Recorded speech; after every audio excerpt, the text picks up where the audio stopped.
Hello everyone, welcome back. Welcome here for the first time. Before I get started, for any of you that are new here, I'm Brittany. This is Spoonful of Spirit, my bamboo plant. And on this channel, I am focused on helping the anxious and the ambitious heal in this messy, imperfect human experience that we're all a part of. So I would love it if you're watching this and you're thinking, yes, I get it, to give this video a like and to give this channel a subscribe. It is small but mighty, and the more people we get to reach, the more people we get to help. Okay, let's get to it. This is the last, but certainly not least part 4 in my 4-part series of videos in which I demystify Reiki. And today I am talking to you about how the benefits of a Reiki session can extend well beyond the initial hour or 90 minutes that you have with the practitioner. I break the benefits of Reiki down into 2 parts. 1, the energetic benefits, and 2, the neurological benefits. Now, the benefits of receiving Reiki are really based on the concept of removing blockages or stagnation in your own body's flow of energy to improve overall circulation and overall vitality of said energy. So let's focus on the word vitality and think about the different inputs that contribute to someone having a strong sense of vitality and healthy energy. Here's what comes to mind for me. 1, the food that you put into your body. 2, the quality of your sleep. 3, your beliefs and thoughts about yourself and others. 4, your levels of stress, anxiety, or depression. And 5, your level of physical activity. So when I think of these things, it helps me envision this vital energy as a culmination of all of these different kinds of inputs.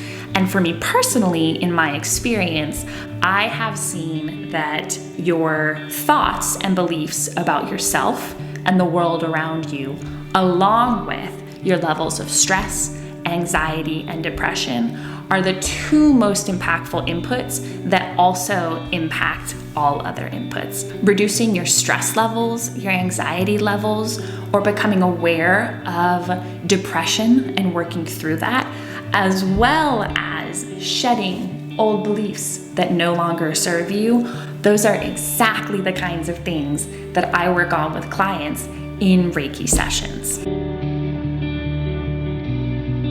The ability to feel healing from someone's light touch, to feel healing from someone fully holding space for you, the ability to feel healing from someone's voice on the phone or in the room, to heal from the questions they ask you about the issue you're working with that you may not have been asked before.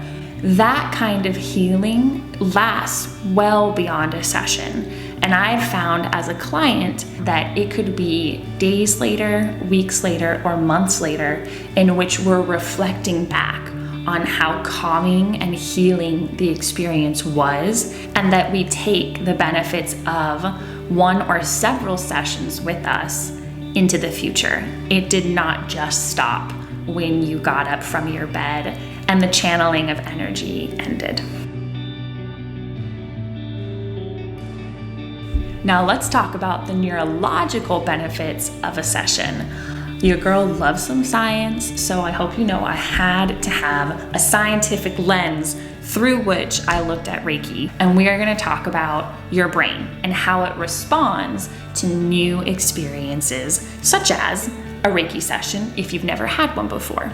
The first thing I want to talk about is one of the incredible strengths and weaknesses of our human brain. And that is the ability for our brains to turn routine thinking, beliefs, and actions into habits. Whether positive or negative, our brain is great at creating habits. And once you have certain neural pathways that are wired to work in a certain way, especially if they're negative habits, you could be more likely to have an anxious, depressed, or frightened response to something. You could be more likely to think of something in a very negative way because that is how your brain has historically worked. Booking a session with a Reiki practitioner, and in fact, booking any kind of new experience, even doing something in the day that you have not done before, has the ability to snap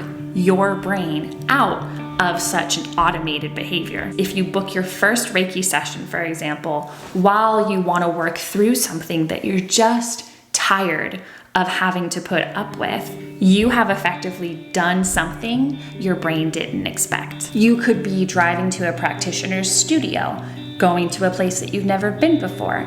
You are talking with someone you've never spoken with before. And with the support of a trusted practitioner dedicated to your healing, you are already creating new neurons that impact the way your neural networks connect and shake up the habitual way in which your brain has previously been working. That wraps up video 4 and the last video in this short but sweet series on demystifying Reiki. We talked about what it is, how to prepare for your session, what to expect in your session, and how the benefits of a session can extend well beyond just your time with the practitioner. If you guys have any questions about Reiki, please leave them in the comments. I read every one. Remember to like and subscribe and help this growing channel. And I hope that I see you guys again soon. Thanks all. Bye.